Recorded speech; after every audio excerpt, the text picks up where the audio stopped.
Hello everyone, कैसे हैं आप सब। एक बार पुनः शिव कोचिंग क्लासेस पर स्वागत है। क्लास 11th केमिस्ट्री में आज हम बात करेंगे मोल अंश या मोल प्रभाज के बारे में, जिससे इंग्लिश में मोल फ्रैक्शन के नाम से जानते हैं। चलिए शुरू करते हैं। आप लोगों को पता है कि किसी भी विलयन में विलेय के है ना पदार्थ की मात्रा को हम सांद्रता के पदों में व्यक्त करने के लिए इनका प्रयोग करते हैं। जैसे मोललता हो गया, मोल प्रभाज हो गया, मोलरता हो गया, नर्मलता हो गया, फार्मलता हो गया, प्रतिशतता हो गया। उसी के श्रृंखला में आज हम पढ़ेंगे मोल अंश या मोल प्रभाज। बिल्कुल सिंपल लैंग्वेज में आपको समझाने की कोशिश करूंगा, आप लोग बस थोड़ा सा समय देंगे। सबसे पहले हमको एक बिलियन की कल्पना करनी पड़ेगी बच्चों कि हमारे पास एक बिलियन है। अच्छा, बिलियन कितने घटकों से मिलकर बना होता है? तो बिलियन दो घटकों से मिलकर बना होता है। एक तो आपका होता है विलेय और दूसरा होता है आपका विलायक।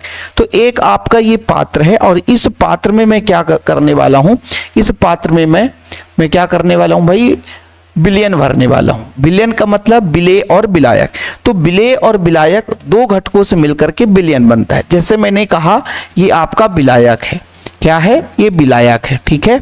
और इस विलायक में विलेय डाल दो। जैसे मान लीजिए जल में आप क्या मिला दो, जल में आप क्या मिला दो बच्चों, शक्कर मिला दो, है ना। ये मान लीजिए आपका विलेय है, अच्छे तरीके से मिला हुआ है। यानी दो घटक है। यहाँ कितने घटक हैं? दो घटक है। एक पहला जो घटक है वो आपका विलेय। विलेय जो होता बच्चों हमेशा इसकी मात्रा कम होती है, इसलिए विलेय को नीचे से आप लोग लिखो, ये आपका विलेय। क्या है? विलेय, ठीक है, ये विलेय। और दूसरा जो आपका है, दूसरा जो है वो आपका येलो कलर जो है वो विलायक है, ठीक है। क्या है? विलायक। ध्यान रखिएगा दो घटक से मिलकर के विलयन बनता है। कितने घटक से मिलकर के विलयन बनता है? दो घटक से मिलकर विलयन बनता है। तो ये विलयन हो गया। अब समझिएगा, अब यदि मैं आपसे कह दूं कि इन दोनों को मैं, यदि मैं इसको ए बोल दूं प्यारे बच्चों, क्या बोल दूं? ए बोल दूं, तब इसको मैं बोलूंगा बी। क्लियर? दो घटक हैं, पहला ए और दूसरा बी। यदि मैं आपसे कहूंगा कि विलायक की मात्रा को किससे रिप्रेजेंट करेंगे, आप लोग बताओ, आप लोग बताना। इधर लिख लो विलायक, ठीक है, और नीचे आप लोग लिख लो विलेय। ध्यान दीजिएगा, बहुत महत्वपूर्ण चीज मैं आपको बताने वाला हूं, बहुत महत्वपूर्ण चीजें बताने वाला हूं। जो बच्चा इसको समझ लेगा तो सब कुछ समझ लेगा। जैसे मैं बात करता हूं आपको मात्रा, ठीक है, मैं बात करता हूं आणविक द्रव्यमान। किसकी बात कर रहा हूं? आणविक द्रव्यमान, आणविक द्रव्यमान की बात कर रहा हूं, ठीक है। आणविक द्रव्यमान की बात करता हूं, ठीक है। मैं बात करता हूं कि मोलों की संख्या, मोल संख्या कैसे निकाला जाता है। मोल संख्या देखना, थोड़ा समझना। मैंने आपसे कहा कि भाई इसको मैंने ए दे दिया, इसको मैंने ए दे दिया, इसको मैंने बी दे दिया, तो आप लोग कहोगे कि सर मात्रा मतलब वेट, मात्रा मतलब वेट, तो इसको मैं डब्ल्यू ए से कह देता हूं और इसको मैं डब्ल्यू बी से कह देता हूं, ठीक है। डब्ल्यू ए और डब्ल्यू बी। आणविक द्रव्यमान यानी मास, इसको मैं कह देता हूं ए के लिए एम ए और नीचे वाले को कह देता हूं एम बी, ठीक है। देखिए ये सब मैं बेस तैयार कर रहा हूं, इसी से मैं मोल फ्रैक्शन या मोल अंश मोल प्रभाज समझाने वाला हूं। ये आणविक द्रव्यमान निकल कर आ गया। तो मोल संख्या कैसे निकालते हैं? इसको मैं एन ए से कह देता हूं और इसको मैं एन बी से कह देता हूं मोल संख्या। ये मोल संख्या कैसे निकलती है? ध्यान दीजिएगा, मोल संख्या कैसे निकलती है बच्चों? वेट बटा मास, वेट बटा मास, कितना विलेय की मात्रा है और कितना उसका आणविक द्रव्यमान है, इसका अनुपात निकालते हैं। यदि हम ए का निकालेंगे तो डब्ल्यू ए बटा एम ए, डब्ल्यू ए बटा एम ए। यदि बी का निकालेंगे तो डब्ल्यू बी बटा एम बी, डब्ल्यू बी बटा एम बी, ठीक है। यानी किसी विलयन में एक घटक है तो इस आधार पर दूसरा घटक होता, तीसरा घटक, चौथा घटक, पांचवा घटक, जितने घटक होंगे उनके मोलों की संख्या हम डब्ल्यू ए बटे एम ए, डब्ल्यू बी बटा एम बी, डब्ल्यू सी बटा एम सी ऐसे निकालेंगे।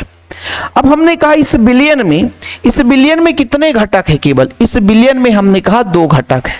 कितना? दो घटक है। तो दोनों घटक की मोल संख्या होगी, ठीक है।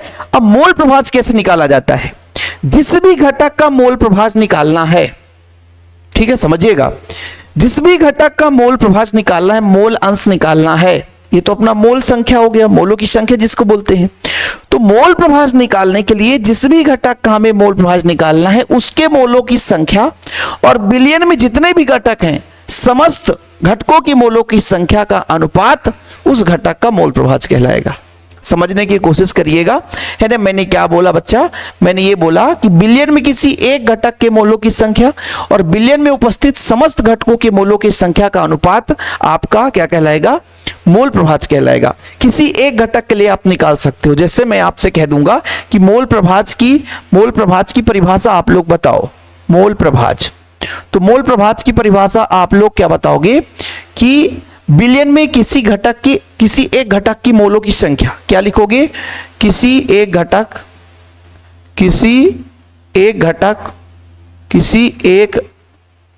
घटक के मोलों की संख्या, क्या, मोलों की संख्या।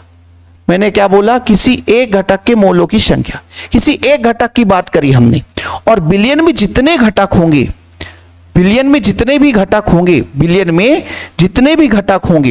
बिलियन में समस्त घटकों के मोलों की संख्या, है ना, बिलियन के समस्त घटकों, क्या बोला मैंने, समस्त घटकों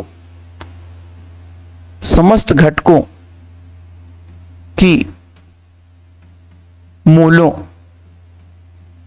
की संख्या क्या कहलाएगी, मोल प्रभाज कहलाएगी। क्या कहलाएगी, मोल प्रभाज कहलाएगी। ओके, बढ़िया, मजा आ गया। देखो बाबू, मैं आपसे कह दूं तब पहला घटक ए का निकालो, तो बोलो सर ए का मोल का हम संख्या Na बोलेंगे, और नीचे बिलियन के जितने भी घटक है, जैसे Na की बात करें और Nb की बात करें, इन दोनों का योग हो गया।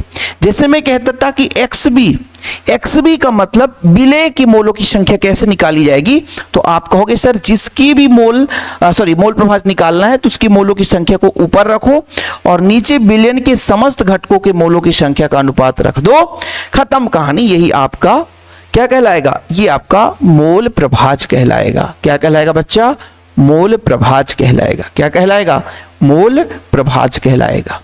अब जिस बच्चे को ये कॉन्सेप्ट क्लियर हुआ तो जिंदगी भर के लिए मोल फ्रैक्शन, मोल प्रभाज कंप्लीट, कि बिलियन के किसी एक घटक के मोल की संख्या और बिलियन में उपस्थित समस्त घटकों के मोलों की संख्या का अनुपात मोल प्रभाज कहलाता है। एक क्वेश्चन करेंगे मजेदार तरीके से, हल करते हैं, देखिएगा। बिलियन में आपका दो घटक दिया है, ठीक है। सबसे पहले आप देखो 46 ग्राम एथिल एल्कोहल C2H5OH की मात्रा, ठीक है। मतलब प्यारे बच्चों मात्रा है, वेट, वो भी आपका विलेय है, WB कितना है, 46 ग्राम। कितना, 46 ग्राम। इसका आणविक द्रव्यमान बता दो, C2H5OH का आणविक द्रव्यमान, जो बच्चा इसको कर लिया समझो वही राजा है। आणविक द्रव्यमान इसका मतलब WB हमारे पास है, MB निकालना है। कैसे निकालेंगे, देखिएगा। कार्बन का होता है 12, तो 2 गुणे 12, 2 कार्बन है, ठीक है। हाइड्रोजन टोटल 6 है बच्चा, तो 6 गुणे 1 धन।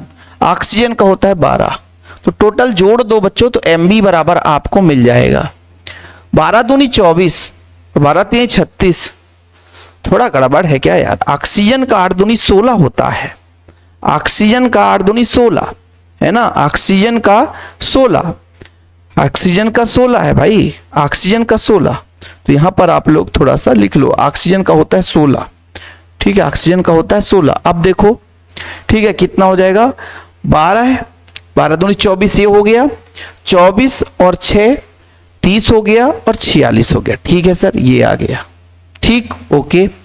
अब हम आपसे कह देते हैं ये C2H5 यानी एथिल अल्कोहल की बात हो गई है। अब हम बात करते हैं, है ना, किसकी, जल की मात्रा, H2O की मात्रा। ये हमेशा विलायक है, विलायक को A से हम रिप्रेजेंट करते हैं, वो है अपना कितना, 54 ग्राम। कितना, 54 ग्राम। H2O की आणविक द्रव्यमान कोई बता सकता है, आणविक द्रव्यमान। देखो बच्चों, आणविक द्रव्यमान के लिए क्या जरूरी है, आणविक द्रव्यमान के लिए ये जरूरी है, आणविक द्रव्यमान के लिए क्या जरूरी है, ये जरूरी है कि इसका हमें 1 से 20 तक द्रव्यमान पता होना। जिस हाइड्रोजन का होता है 1, ऑक्सीजन का होता है 16, टोटल हो जाएगा 18। एक कैसे, एक हाइड्रोजन का, एक तो 2 हाइड्रोजन, इसलिए 2 का हमने मल्टीप्लाई किया है, नहीं तो फिर कह दो कि सर ये तो गलत बात है, आपने बताया नहीं, कैसे लिख दिया।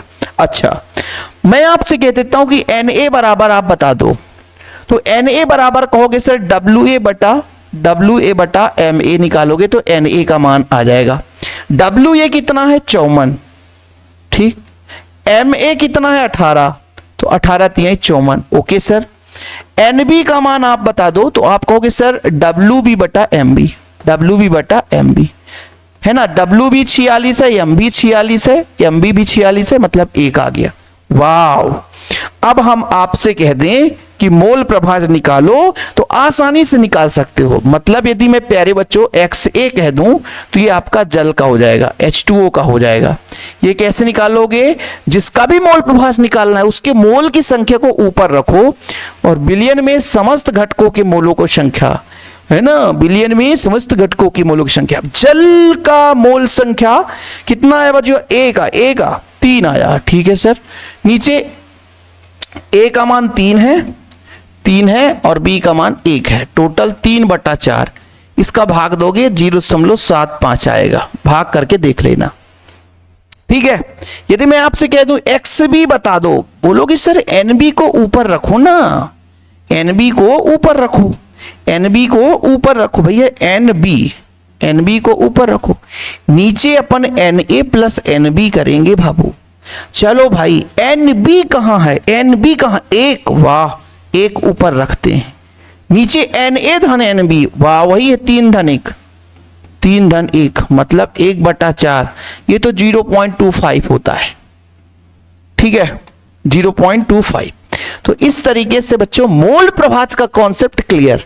और ऐसे ही वीडियो और भी यदि आपको पसंद आए, पाना है ना, कि सर हमें ऐसे ही इंटरेस्टेड वीडियो चाहिए, तो भैया चैनल को सब्सक्राइब कर लो। और यदि किसी बच्चों को लगता है कि शिव सर का नोट्स मिल जाए प्रॉपर तैयारी के लिए, तो मेरा व्हाट्सअप नंबर लिख लो 96 85 29 91 49 9685299149 96 85 29 91 49, ठीक है। व्हाट्सअप करें, जानकारी लें, नोट्स लें, प्रॉपर तैयारी करें। फिलहाल अभी के लिए इतना ही। प्यार भरा नमस्कार, जय हिंद, वंदे मातरम।